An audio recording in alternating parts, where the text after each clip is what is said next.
부지들에게 드러내 보이셨나이다. 주님께서 여러분과 함께 또한 사제의 영과 함께 마르코가 전한 거룩한 복음입니다. 주님 영광 받으소서.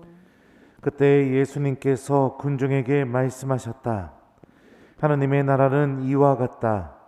어떤 사람이 땅에 씨를 뿌려 놓으면 밤에 자고 낮에 일어나고 하는 사이에 씨는 싹이 터서 자라는데 그 사람은 어떻게 그리 되는지 모른다. 땅이 저절로 열매를 맺게 하는데 처음에는 줄기가, 그 다음에는 이삭이 나오고 그 다음에는 이삭에 나날이 연근다. 곡식이 익으면 그 사람은 곧 낫을 된다. 수확대가 되었기 때문이다. 예수님께서 다시 말씀하셨다. 하느님의 나라는 무엇에 비길까? 무슨 비유로 그것을 나타낼까? 하느님의 나라는 겨자씨와 같다. 땅에 뿌릴 때에는 세상의 어떤 씨앗보다도 작다. 그러나 땅에 뿌려지면 자라나서 어떤 풀보다도 커지고 큰 가지를 뻗어 하늘의 새들이 그 그늘에 깃들일 수 있게 된다. 예수님께서는 그들이 알아들을 수 있을 정도로 이처럼 많은 비유로 말씀을 하셨다. 비유를 들지 않고는 그들에게 말씀하지 않으셨다. 그러나 당신의 제자들에게는 따로 모든 것을 풀이해 주셨다. 주님의 말씀입니다. 그리스도님 찬미합니다.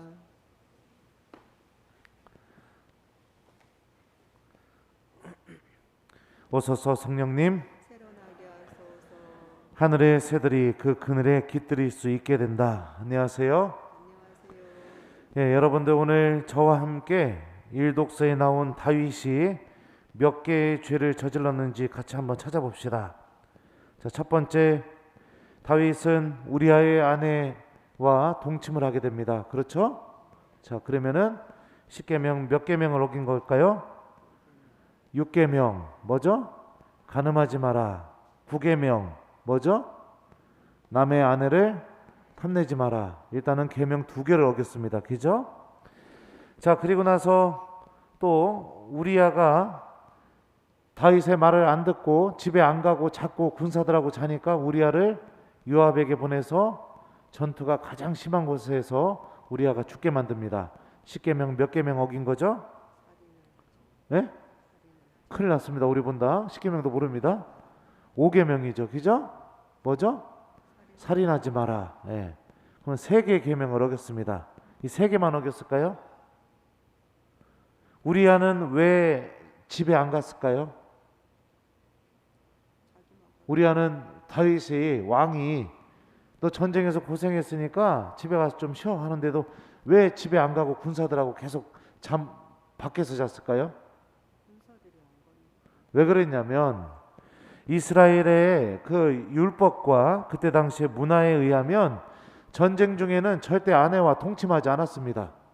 왜냐하면 이 전쟁을 이끄시는 분이 하느님이시기 때문에 이 기간을 거룩한 기간으로 생각을 했던 겁니다.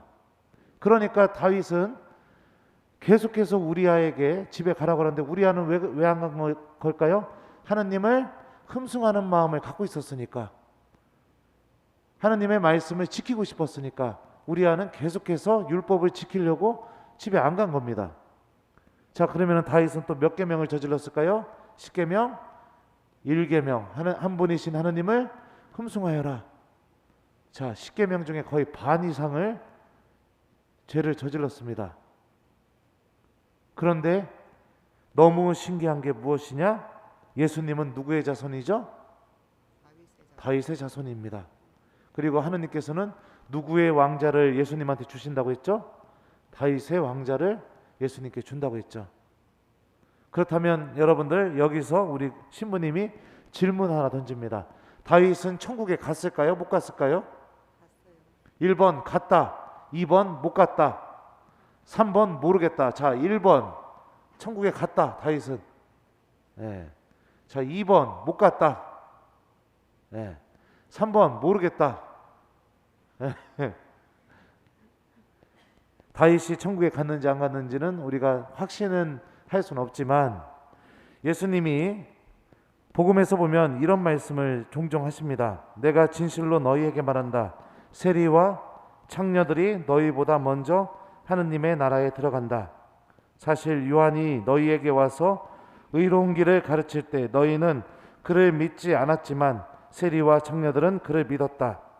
너희는 그것을 보고도 생각을 바꾸지 않고 끝내 그를 믿지 않았다 라는 말씀을 예수님께서 하셨죠.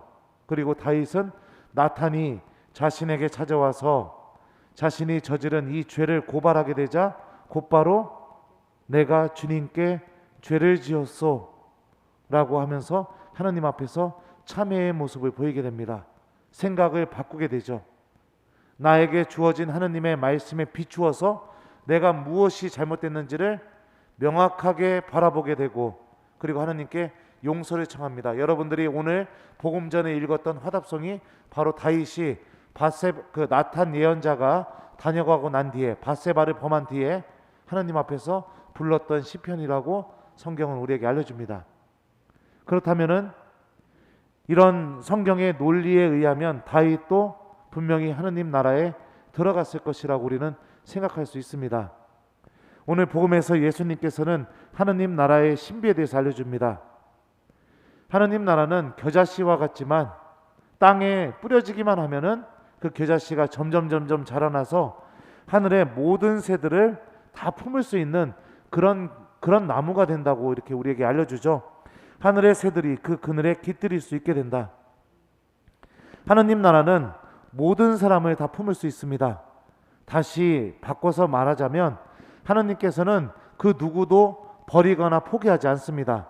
심지어 오늘 일독서에 나오는 다윗처럼 어마어마한 죄를 저질렀다 하더라도, 그런 삶을 살았다 하더라도 하나님의 말씀 앞에서 내가 무엇이 잘못됐는지를 명확하게 바라보고 주님께 용서를 청하고 그 말씀이 인도하는 길을 걸어가려고 한다면 그 사람 또한 하나님 나라의 안에 반드시 포함될 수 있고, 또 주님께서는 그런 사람들을 절대로 포기하지 않는다라는 게 오늘 하나님 나라의 신비를 통해서 우리에게 드러나고 있는 메시지입니다. 우리들은 예수님께서 첫 번째 비유 때 뭐라고 얘기하죠? 그 사람은 씨앗이 뿌려져서 자라가지고 열매를 맺게 되고, 그 다음에 열매를 맺으면 그 나달이 연결면은 수확을 하게 된다고 하는데, 그 사람은 어떻게 그리 되는지 모른다 라고 예수님께서 말씀을 하시죠. 제가 한번 읽어드리겠습니다. 어디더라? 자, 그 사람은 어떻게 그리 되는지 모른다, 이런 표현이 있습니다. 우리들은 하나님의 나라가 어떻게 자라나게 되고 어떻게 우리에 다가오게 되는지 잘 모릅니다. 하나님의 나라는 우리들의 머리로 이해할 수 있는 신비가 아닙니다. 내가 이해하고 납득이 되고 그런 성질의 것이 아니라는 거죠. 왜냐하면 하나님의 자비는 우리가 머리로 예측하고 가늠할 수 있는 것 이상의 것이기 때문에 그렇습니다. 죄인이 의인이 되게 만들 수도 있고요, 가장 더러운 사람 안에서 가장 거룩한 신비가 드러나게도 만들 수 있고, 심지어 예수님의 죽음 직전에 예수님 오른편에 매달려서 주님 저를 기억해 주십시오 라고 얘기하는 강도에게도 너는 오늘 정녕 나와 함께 낙원에 들어갈 것이다 라고 말씀하실 수 있을 정도로 하나님의 자비는 우리가 머리로 판단하고 이해할 수 있는 것 이상의 것이기 때문에 우리는 어떻게 그리 되는지 모릅니다. 하지만 중요한 사실은 뭐냐?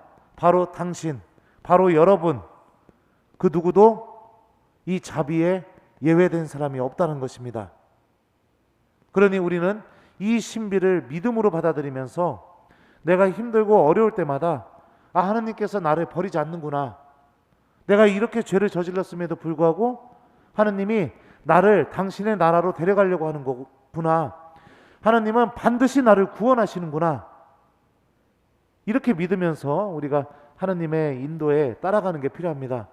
만약에 다윗이 나탄이 찾아와서 자신의 죄를 고발했을 때, 하나님의 말씀을 전달해 줬을 때 내가 주님께 죄를 지었소 라고 진실하게 하나님 말씀 앞에서 고백하지 않았다면, 하나님께 용서를 청하지 않았다면 다윗은 분명히 하나님 나라에 못 들어갔을 겁니다.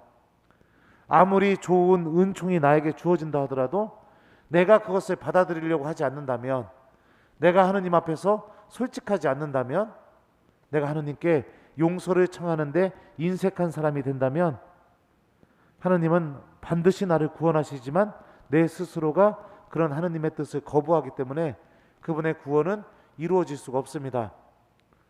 여러분들 모두는 세례 받을 때 여러분들의 믿음의 밭이라는 그 밭 안에 주님께서 하느님 나라의 씨앗을 다 심어 놓으셨습니다. 여러분들은 어떻게 그리 되는지 모르지만 여러분들 믿음 안에 심겨진 그 씨앗은 계속해서 자라날 겁니다. 그리고 여러분들이 세상을 마치는 그날 그 하느님 나라의 씨앗이 여러분들에게 알려줄 겁니다. 너도 오늘 정녕 나와 함께 낙원에 들어가게 될 것이다. 그러니 사랑하는 교우 여러분들, 내가 나약하고 부족하고 죄를 저지르고 그럴 때마다 하느님의 말씀을 정말로 귀담아 듣고 끊임없이 주님께 용서를 청하면서 내가 은총으로 나아가는 길이 무엇인지를 말씀 안에서 명확히 찾고 그 말씀이 인도하는 대로 걸어나가는 신앙인이 되십시오. 주님께는 우리를 벌하는 게 중요한 문제가 아니라 나를 살리는 것이 중요한 문제고, 내가 하느님 나라로 들어오게 만드는 것이 하느님께 가장 중요한 문제입니다. 그러니 내가 이 하느님의 자비를 기억하면서 하늘의 새들이 다 그 나무에 깃들이는 것처럼 나도 하느님 나라에 들어갈 수 있다. 이 믿음과 함께 하루하루 하느님께서 주시는 말씀을 귀담아 듣고 그 말씀이 인도하는 길을 우리들도 다윗처럼 묵묵히 걸어나가는 신앙인이 되었으면 좋겠습니다. 큰 죄를 지었다면, 용서받지 못할 죄를 지었다면, 나 같은 사람들은 하나님의 은총에서 떨어져 나갔다고 여겨지는 그런 순간이 찾아올 때면 기억하십시오. 주님은 절대 그런 일을 나에게 일으키지 않으실 겁니다. 나를 절대로 포기하거나 버리지 않으실 겁니다. 이 믿음을 갖고 우리가 하느님 나라로 걸어가도록 노력하는 오늘 하루를 보냈으면 좋겠습니다. 숙제 드릴게요. 오늘 하루는 나도 하느님 나라에 초대받았다. 나도 하느님 나라 안에 머물 수 있는 사람이다. 라는 이 믿음과 이 확신과 함께 하나님께 감사 기도를 좀 드리는 오늘 하루를 보냈으면 좋겠습니다. 주님, 이런 저도 사랑해 주셔서 고맙습니다. 뭐 감사할 거 여러분들 좀 찾아보시면 굉장히 많을 것 같습니다. 한 10번 정도 신부님과 함께 감사 기도 드리는 오늘 하루, 내가 구원받은 사람이라는 것을 하느님께 감사드리면서 기쁘게 오늘 하루를 지내는 걸 숙제로 드리도록 하겠습니다. 하늘의 새들이 그 그늘에 깃들일 수 있게 된다. 아멘.